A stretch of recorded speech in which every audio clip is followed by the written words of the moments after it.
வணக்கம் வணக்கம், welcome to Chandy bits.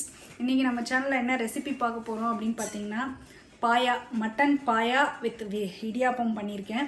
But பாயாவோட recipe தான் இன்றைக்கி பார்க்க போகிறோம். இது வந்து சூப்பராக நமக்கு வந்து இங்கே கிடச்சிச்சு. கம்பேரிட்டிவ்லி பார்க்கும்போது, இந்தியாவை கம்பேர் பண்ணும்போது இங்கே வந்து மட்டன் கால் வந்து பார்த்திங்கன்னா சூப்பராக சுத்தம் பண்ணி வெள்ளை வெள்ளையல்னு கொடுத்தாங்க. நீங்கள் பார்ப்பீங்க எப்படி இருக்குது, எவ்வளோ சுத்தமாக இங்கே கொடுக்குறாங்க, எவ்வளோ ஈஸி இங்கே பண்ணுறது அப்படின்னு சொல்லிட்டு.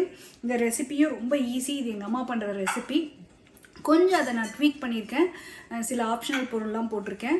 ஸோ இது செம்ம. இப்போ உடம்பு சரியில்லை, நமக்கு கோல்டு இருக்குது, அந்த மாதிரி டைமில் இந்த மாதிரி ஒரு பெப்பர் போட்டு இந்த மாதிரி ஒரு காரசாரமாக ஒரு சூப்பியாக ஒரு மட்டன் பாயா சாப்பிட்டோன்னு வச்சுங்களேன், கோல்டெல்லாம் அப்படியே பறந்து ஓடிடும். ஸோ இந்த ரெசிப்பியை நீங்களும் வீட்டில் செஞ்சு பாருங்கள். வாங்க ரெசிபிக்குள்ளே போகலாம். பார்த்திங்கன்னா நம்ம வந்து ஆட்கால் வாங்கிட்டு வந்திருக்கோம். இது ஒரு கிலோ கிட்டே இருக்குது, 2 பவுண்டு. பாகிஸ்தானி ஹலால் மீட் அப்படிங்கிற ஒரு கடையில் தான் வாங்கினோம். இப்போ இதை நல்லா போட்டு மஞ்சள் போட்டு நல்லா கழுவி எடுத்துக்கோம். பாருங்கள், நமக்கு வந்து தீஞ்ச மாதிரியே இல்லாமல் நல்லா வெள்ளை வெள்ளையல்னு சுத்தமாக கொடுத்துருக்காங்க. ஸோ நமக்கு கழுவி க்ளீன் பண்ணுற வேலை வந்து ரொம்ப ஈஸி. அது இல்லாமல் இதை நல்லா குட்டி குட்டியாக வேறு கட் பண்ணி வாங்கிட்டு வந்துட்டோம். ஸோ அதனால் சீக்கிரமே வெந்துடும். ஸோ இப்போ இதை நல்லா வந்து க்ளீன் பண்ணி எடுத்துக்கலாம். நான் இதை வந்து இன்றைக்கி ஐபியில் தான் குக் பண்ண போகிறேன், இன்ஸ்டன்ட் பாட் அப்படிங்கிற எலக்ட்ரிக் ப்ரெஷர் குக்கரில்.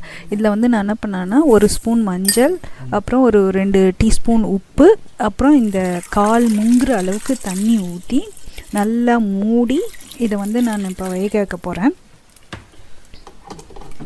ஸோ நம்ம பார்த்திங்கன்னா இதை ஆன் பண்ணி நான் வந்து இது குட்டி குட்டியாக பீஸ் இருக்கிறதுனால சீக்கிரம் வெந்துடும் அப்படிங்கிறதுனால நான் வந்து இதை மட்டன் வேக வைக்கிற அந்த செட்டிங்கில் வச்சு ஒரு 22 நிமிஷம் வேக வைக்க போகிறேன். அது போதும். ஏன்னா நம்ம இன்னும் வேறு குக்கரில் குக் பண்ண போகிறோம். அதனால் 22 நிமிஷம். இதே நம்ம ஊர்னால் அதுக்கு வேறு மாதிரி குக் பண்ணணும், பெரிய காலாக இருக்கும். அதனால் அதையும் நான் சொல்கிறேன் எப்படி குக் பண்ணணும். இது வந்து டீப் ப்ரெஷரைஸ் ஆகிடுச்சு. ஓப்பன் பண்ணி பார்க்கலாம். ஓகே, சூப்பராக இருக்குது. பார்த்திங்கன்னா திறந்தவொடனே செம்ம ஸ்மெல்லு. இதில் என்ன ஒன்றுமே போடல, வெறும் உப்பு, மஞ்சப்பொடி, 2 பிரிஞ்சி இலை போட்டு நல்லா தண்ணி ஊற்றி குக் பண்ணியிருக்கோம். ஸோ ஓரளவுக்கு வெந்துடுச்சு. இது வந்து நான் வந்து இங்கே ஐபியில் வந்து ஐபின்றது இன்ஸ்டன்ட் பாட்டு எலக்ட்ரிக் ப்ரெஷர் குக்கரில் 22 நிமிஷத்துக்கிட்ட வேக வச்சுருக்கேன். இதே இந்தியாவில் அப்படின்னா நம்ம வந்து ஒரு 12 விசில் விட்டு வேக வைக்கணும் முதல்ல.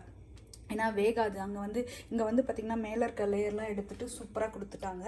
நீங்கள் இந்தியானா பார்த்திங்கன்னா நைட்டே வேக போட்டுருங்க. காலையில் பண்ணோன்னா நைட்டே ஒரு 12 விசில் விட்டிங்கன்னா அப்படியே சூப்பராக வெந்துடும். அதுக்கப்புறம் நம்ம ஒரு ஆஸ் யூஷுவல் மட்டன் குக் பண்ணுற மாதிரி குக் பண்ணிடலாம், வெந்துடும்.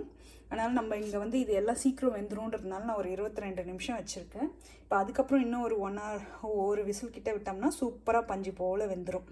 இது நமக்கு இதை எடுத்து வச்சுக்கலாம் குக் பண்ணுறதுக்கு.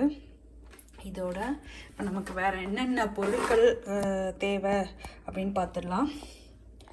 இங்கே பார்த்திங்கன்னா வெங்காயம், நல்லா ஒரு பெரிய சைஸ் அமெரிக்கன் சைஸு வெங்காயம் எடுத்து கட் பண்ணியிருக்கேன். இல்லைனா நீங்கள் வந்து சின்ன ஆனியன் போட்டிங்கன்னா சூப்பராக இருக்கும். ஒரு 20 to 25 சின்ன ஆனியன் போட்டுக்கலாம்.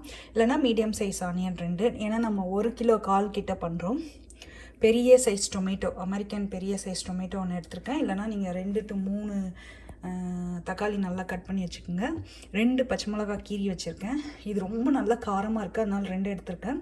நீங்கள் காரம் கம்மியாக இருந்துச்சுன்னா 3 கூட எடுத்துக்கலாம். 2 கொத்து கருவேப்பிலை, இஞ்சி பூண்டு எடுத்து வச்சுருக்கேன். இந்த இஞ்சி பூண்டு பார்த்திங்கன்னா ஒரு 1.5 ஸ்பூன், சின்ன ஸ்பூன், டேபிள் ஸ்பூன்னா 1 டேபிள் ஸ்பூன் இஞ்சி பேஸ்ட்டு, 1 டேபிள் ஸ்பூன் பூண்டு பேஸ்ட்டு.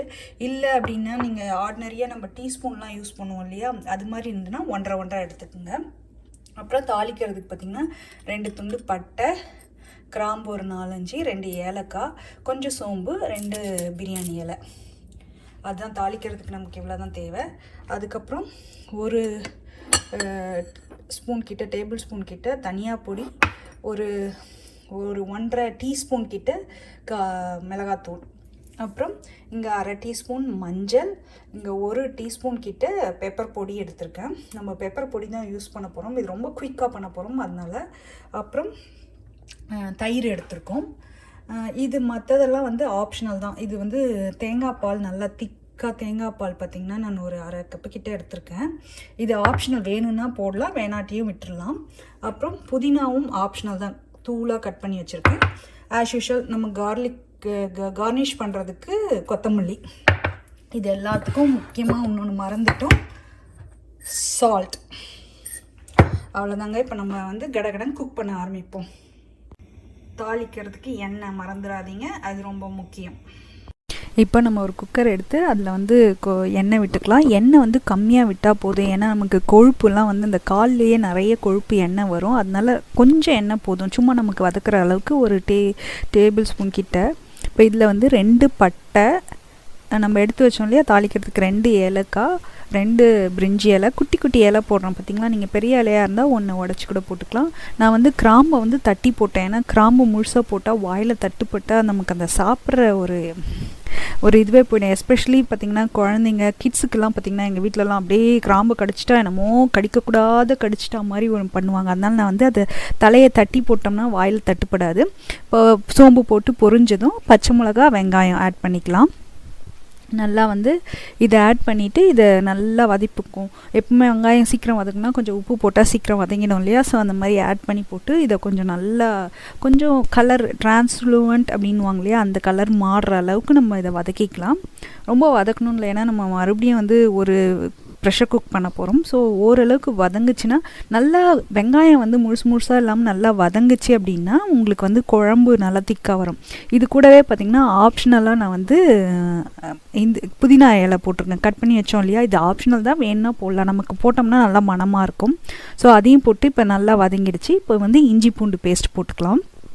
இஞ்சி பூண்டு பேஸ்ட்டு போட்டு அதையும் பார்த்திங்கன்னா நல்லா ரா ஸ்மெல் போகிற அளவுக்கு வதக்கணும்.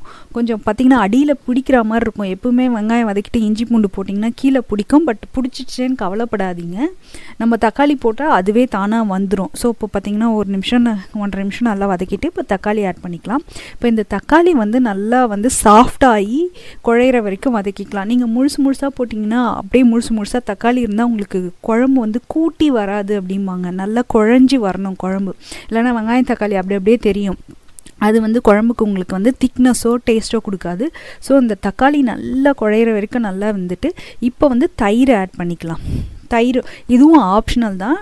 எங்கள் அம்மா குக் பண்ணும்போது பார்த்திங்கன்னா தயிர் புதினாலாம் ஆட் பண்ண மாட்டாங்க, ஆனால் நான் ஆட் பண்ணுறேன். இது வந்து அந்த ஒரு நல்ல ஃப்ளேவர் கொடுக்கும் தயிரும் புதினாவும். நமக்கு பிரியாணிலாம் குக் பண்ணும்போது போடுவோம்ல, தயிர் நல்லா வதங்கணும், தயிர் இருக்கிறதே தெரியக்கூடாது.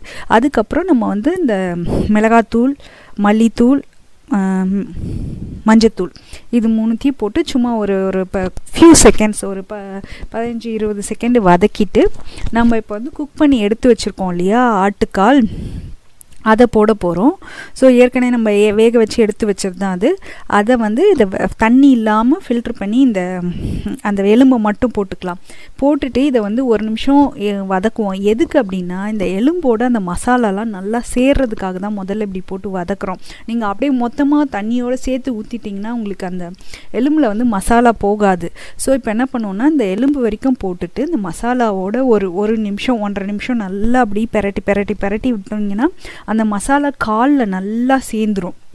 பாருங்கள் இப்போ அப்படியே சூப்பராக, இப்போவே பார்க்கும்போது நமக்கு அவ்வளோ ஆசையாக இருக்குல்ல. நல்லா அப்படி செம ஃப்ளேவர் வரும், அந்த எலும்போட ஃப்ளேவர் வந்து சூப்பராக இருக்கும். ஸோ இப்போ நல்லா வதக்கிட்டோம். இப்போ நம்ம குக் பண்ணி வச்சோம் இல்லையா தண்ணி, அந்த தண்ணியை ஆட் பண்ணிக்கலாம். உங்களுக்கு வந்து குக் பண்ணும்போதே நீங்கள் எவ்வளோ தண்ணி வேணுமோ உங்களுக்கு குழம்பு திக்னஸ்க்கு ஏற்ற மாதிரி தான் நம்ம தண்ணி ஊற்றணும். நான் வந்து கொஞ்சம் சூப்பியாக வேணுன்றதுனால கொஞ்சம் ஜாஸ்தியாகவே தண்ணி ஊற்றினேன். நீங்கள் கம்மியாக ஊற்றிருந்தீங்கன்னா இந்த ஸ்டேஜில் எக்ஸ்ட்ரா தண்ணி வேணுனாலும் ஊற்றிக்கலாம். நமக்கு வந்து கொஞ்சம் தண்ணியாக சூப்பியாக வேணுன்றதுனால நான் இவ்வளோ தண்ணி ஊற்றிருக்கேன். உங்களுக்கு இவ்வளோ தண்ணி வேணால் திக்காக வேணும்னா கொஞ்சம் தண்ணி குறைச்சிக்கலாம். எல்லாம் உங்கள் சாய்ஸ் தான். நமக்கு தண்ணியாக வேணும்னா தண்ணி, திக்காக வேணும்னா திக்கா, அதுக்கேற்ற மாதிரி தண்ணியை கூட்டவோ குறையவோ குறைச்சோம்னா நம்ம குழம்பு வேணும். இப்போ இது ஒரு கொதி வந்துருச்சு. உப்பு காரம்லாம் பார்த்துக்குங்க. பார்த்துட்டு இப்போ வந்து இதை நம்ம ப்ரெஷர் குக் பண்ண போகிறோம். ஸோ நல்லா கொதிக்கட்டும். கொதித்ததும் நம்ம நல்லா குக்கரை மூடி இதை வந்து ஒரு 10 நிமிஷம் மீடியம் ஃப்ளேமில் வேக வைக்கலாம். நான் என்ன பண்ணேன்னா நல்லா வச்சுட்டு நல்லா மீடியம் ஃப்ளேமில் வச்சு விட்டேன்னா 10 நிமிஷம் டைமர் போட்டுக்கிட்டேன். நல்லா ஒரு விசில் வந்தவுடனே அதை வந்து நல்லா சிம்மில் வச்சுட்டேன். ஒரு விசில் வந்ததுக்கப்புறம் சிம்மில் வச்சுட்டு ரிமைனிங் எவ்வளோ டைம் இருக்கோ ஒரு 4 நிமிஷம், எனக்கு வந்து விசில் வர்றதுக்கும் ஒரு 5-6 நிமிஷம் ஆச்சு, மிச்சம் 4 நிமிஷம் நல்லா சிம்மில் வச்சு நல்லா வேக வச்சுட்டேன். இப்போ டீப்ரெஷரைஸ் ஆகிடுச்சு, அதுவாக டீப்ரெஷரைஸ் ஆகட்டும். இப்போ அதை குழம்பு திறந்தோம்னா பார்த்திங்கன்னா சும்மா சூப்பராக அப்படியே குழம்பு, இதோட குழம்பு இது நம்ம பாயா வந்து ரெடி. இதோட வேணுனாலும் நிப்பாட்டிக்கலாம். ஆப்ஷனலாக இன்னும் திக்னஸ் வேணும் அப்படின்னா நீங்கள் இந்த ஸ்டேஜில் நான் வந்து தேங்காய் பால், திக்கான தேங்காய் பால் இல்லை தேங்காய் அரைச்சி உங்களுக்கு விட்டிங்கன்னா இன்னும் நல்லாயிருக்கும். நிறைய தேங்காய் போட்டிங்கன்னா உங்களுக்கு அந்த எலும்போட ஃப்ளேவரே போயிடும். அதனால நான் வந்து ரொம்ப கம்மியாக தேங்காய் பால், திக்கான தேங்காய் பால் ஊற்றிருக்கேன். தேங்காய் ஊற்றி ரொம்ப கொதிக்க விட்டுறாதீங்க, டக்குன்னு ஆஃப் பண்ணிவிடுங்க. ஒரு கொதி வரணும், லைட்டாக கொதி வந்தோடனே ஆஃப் பண்ணிடலாம். இப்போ சுவிட்ச் ஆஃப் பண்ணுறதுக்கு முன்னாடி எடுத்து வச்ச பெப்பர் பொடி அந்த மிளகுத்தூளை தூவிட்டு ஆஃப் பண்ணிவிடுங்க. மிளகுத்தூள் போட்டும் ரொம்ப கொதிக்கக்கூடாது. தேங்காய் போடாதவங்க நேராக மிளகுத்தூள் போட்டு சுவிட்ச் ஆஃப் பண்ணிவிடுங்க. அவ்வளோதான். கடைசியாக கொத்தமல்லி தழையை தூவி விட்டுருங்க. சாரி, வீடியோவில் அது மிஸ் ஆகிடுச்சு, ஏன்னா வீடியோ கரெக்ட் ஆகிடுச்சு, மன்னிச்சுக்குங்க. அடுத்த வாட்டி நான் கவனமாக பார்த்துக்கிறேன். ஸோ சூப்பரான சுவையான ஆட்டுக்கால் பாயா என்னைய சாப்பிட வா வான்னு கூப்பிடுது, ரெடி ஆகிடுச்சு. நான் சாப்பிட போகிறேன். ஸோ நம்ம பாயா ரெடி ஆயாச்சு. ஸோ இப்போ சூப்பராக இடியாப்பத்துக்கு விட்டு காட்ட போகிறோம், எப்படி இருக்குன்னு பார்க்கலாம். Let me taste it. Wow.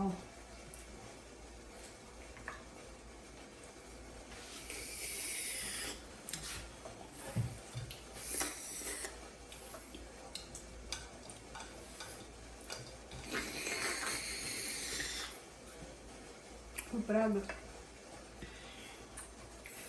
அப்படியே பாருங்க, எலும்பு இப்படி பிஞ்சி பிஞ்சி பிஞ்சி வர அளவுக்கு சூப்பராக வந்துருக்கு பாருங்க.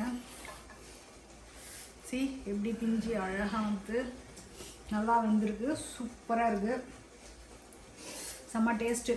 ரொம்ப கொழுப்பும் இல்லை, ரொம்ப வழன்ற அளவுக்கு கொழுப்பு ரொம்ப இல்லை, நார்மலாக இருக்குது. அட்டகாசமான பாயா. ஹோப்ஃபுல்லி இந்த ரெசிபி நீங்களும் என்ஜாய் பண்ணியிருப்பீங்கன்னு நினைக்கிறேன். வீட்டில் அதை செஞ்சு பாருங்கள், சூப்பராக இருக்கும். பசங்களுக்கும் செஞ்சு கொடுங்க, உடம்புக்கு ரொம்ப நல்லது. அடிக்கடி சாப்பிட்றது நல்லதில்லை, என்னைக்காவது ஒன்ஸ் இன் அ வைல் இந்த மாதிரி எலும்பு சாப்பிட்டு உடம்பை தேத்துறது ரொம்பவே அவசியம். ஸோ ஹோப்ஃபுல்லி இந்த வீடியோவை என்ஜாய் பண்ணியிருப்பீங்கன்னு நினைக்கிறேன். மறக்காமல் லைக் பண்ணுங்கள், சப்ஸ்கிரைப் பண்ணுங்கள், ஷேர் பண்ணுங்கள். அடுத்த வீடியோவில் உங்களை சந்திக்கும் வரை விடைபெறுவது சாண்டி பிட்ஸ். நன்றி, பாய்.